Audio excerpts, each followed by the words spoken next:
C'est quoi votre truc ?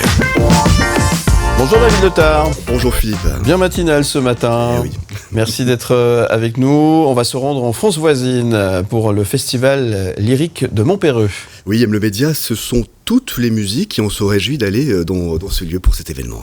Chaque été, au bord du lac de Saint-Point, dans le Doubs, se tient le festival lyrique de Montpéreux. Ce festival dédié au récital de musique classique et contemporaine célèbre l'art lyrique dans toute sa splendeur. Nous en parlons ce matin avec Jean-Michel Duez, co-directeur artistique du festival.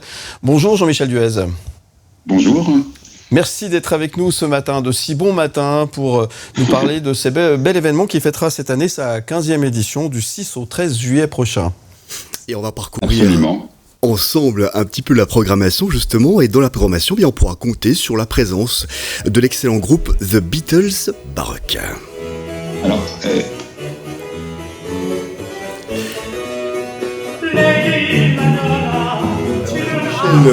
Duez, ils seront là pour le jour 1, le 6 juillet, The Beatles Baroque. C'est la rencontre hautement improbable à 3 siècles d'intervalle entre Henri Purcell et les célèbres Fafort, Jean-Michel Duez.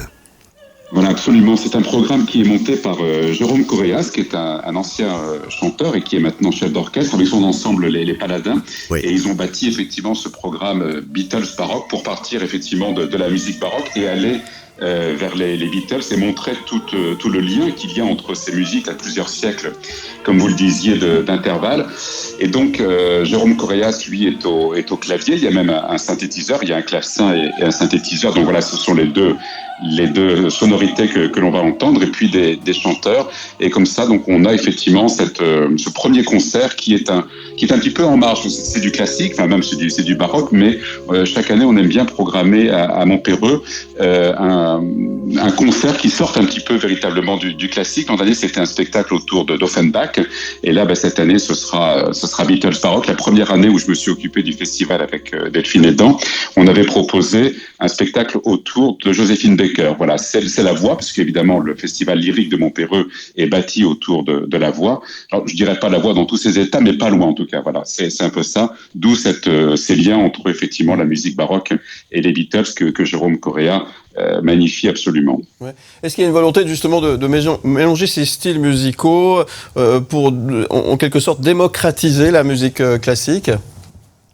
Alors, démocratiser, je ne sais pas, mais en tout cas, montrer toutes les émotions. Moi, je pars du principe que la musique classique, et à Montpéreux, c'est vraiment le cas, est accessible à tout le monde. Ouais. Les prix d'entrée sont modestes. Et là, pour les festivals, on va dire petits, entre guillemets, par la taille, mais grand par la qualité, par l'enthousiasme des artistes et des bénévoles.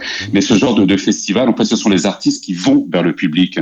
Là, les concerts, le concert de Beatles Baroque va se faire dans la salle de l'Abergement, mais sinon les autres concerts ont lieu dans l'église de Montpéreux, donc il y a 250 personnes à peu près, et il y a un contact immédiat entre l'artiste et le public. Donc démocratiser, non, en fait je pense la musique est accessible, il faut effectivement y aller, et c'est d'abord une question de plaisir. La connaissance, etc., très bien, mais c'est comme le vin, vous pouvez apprécier un bon vin sans avoir le langage technique. Vous le goûterez différemment. La musique classique, c'est pareil. C'est d'abord une question d'émotion, de ressenti. Et c'est ce que nous, on veut en fait proposer. Et effectivement, montrer que la musique, c'est également du classique. Là, cette année, il y aura, mais on va peut-être parler plus en détail également encore du programme. Il y aura Schubert, il y aura de l'opéra. Et puis, il y a effectivement les Beatles. C'est montrer, voilà, et que ce soit accessible à tout le monde et que les plaisirs soient pluriels. Alors tout a démarré bien sûr en 2008 avec le ténor d'origine écossaise Stuart Patterson. C'est une belle histoire, justement vous parlez d'église. Tout a démarré dans un très beau concert qu'il a pu donner dans ce beau village de Montpéreux, un concert qui remporta finalement un vif succès.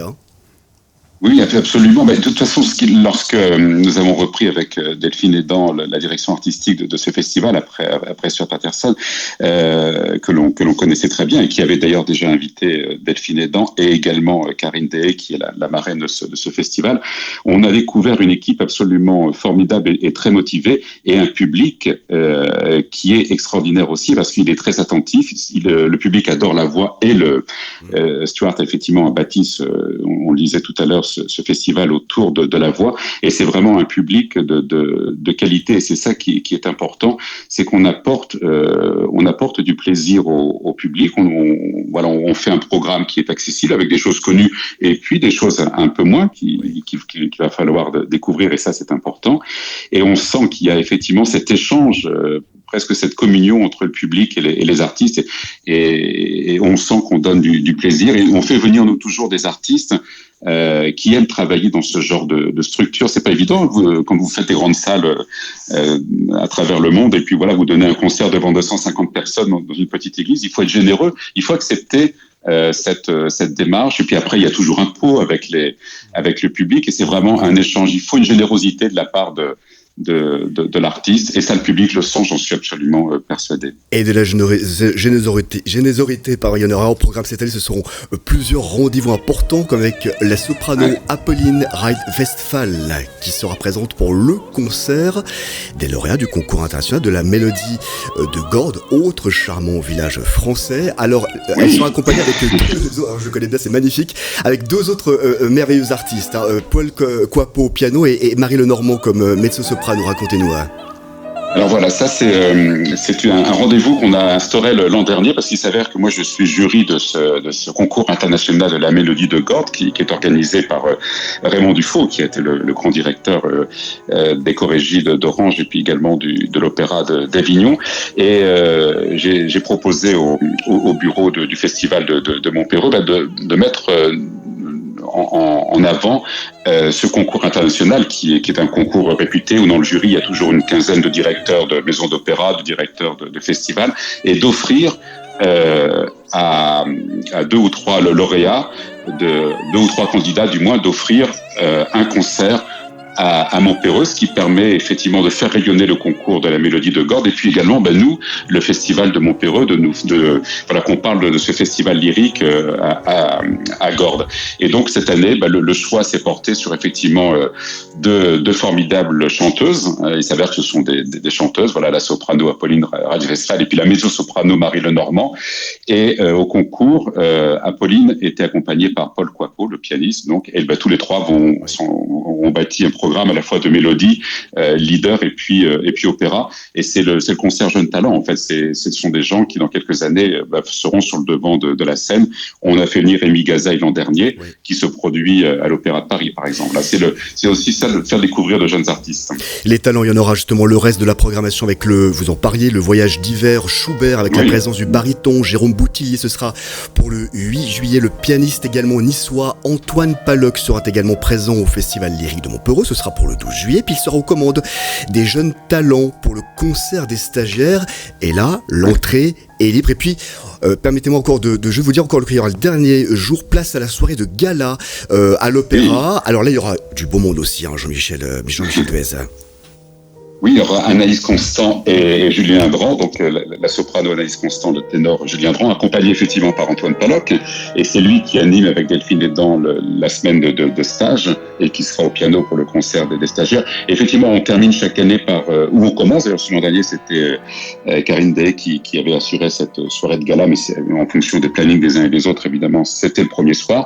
Là, on va clore cette édition 2024 avec cette soirée à l'Opéra, où là aussi ils sont en train de nous préparer donc un programme d'air et de duo d'opéra, comme si on était effectivement comme si d'un seul coup l'église de Montpéreux devenait la salle Garnier ou le Met, je ne sais pas. En tout cas, voilà, on va aller à l'opéra avec eux. Ce sont deux jeunes chanteurs absolument formidables, que j'ai déjà eu, qu'on connaît bien, et qui qui font une très très belle carrière. Julien Dran chante régulièrement à Bastille. Moi, j'ai encore entendu Anis Constant il y a pas très longtemps à l'Opéra.